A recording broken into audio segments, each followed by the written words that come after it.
नहीं तो इम्पोर्टेंट है। एसआईआर को आप सिर्फ एसआईआर मत समझिए, हम लोग लगातार कह रहे हैं। जैसे मैंने आज ही अपने यहाँ देखा है, मेरे यहाँ नगीना लोकसभा में लगभग 47,000 वोट जो हैं उनको रिजेक्ट किया गया।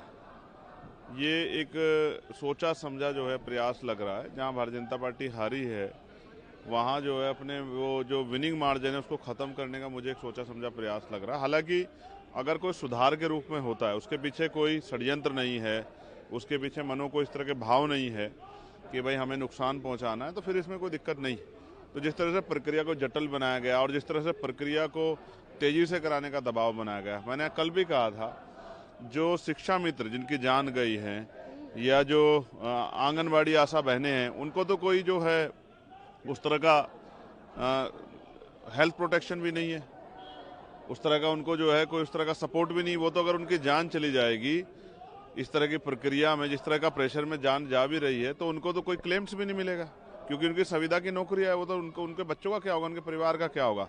सबसे बड़ी चिंता जो है, जिस तरह से जो अध्ययन प्रणाली जो है, शिक्षा प्रणाली जो है वो डिस्टर्ब हो रही है, बच्चे पढ़ नहीं पा रहे हैं, क्योंकि टीचर्स जो हैं सब लोग जाके कोशिश कर रहे हैं एसआईआर कराने की। तो बहुत जल्दबाजी की गई है, वो गलत है। इसमें लगभग जो है आगे भविष्य के लिए 3 महीने का समय और बढ़ाना चाहिए।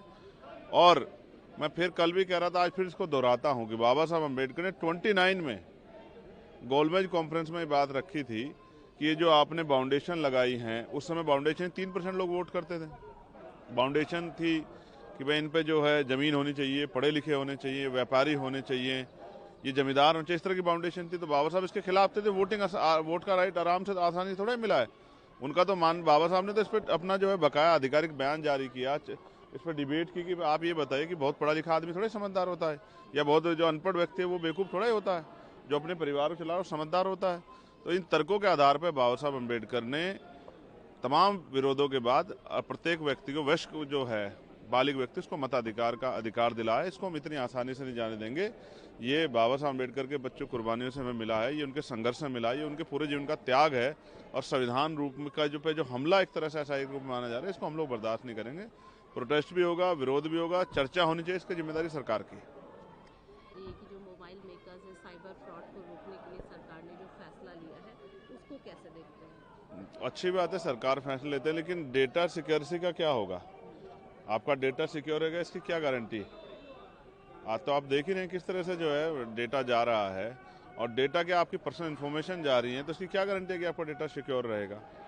तो जहां तो अभी एसआईआर के जरिए जब वोट ही सुरक्षित नहीं है, तो अब ये नया जो है जो संचार ऐप आप बता रहे हैं, इसके जरिए लोगों के जो पर्सनल इन्फॉर्मेशन है वो लीक नहीं होगी, इसकी क्या गारंटी है? इसकी गारंटी कौन देगा?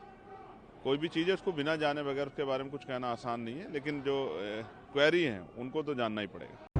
वीके न्यूज उत्तर प्रदेश उत्तराखंड, सच का सारथी।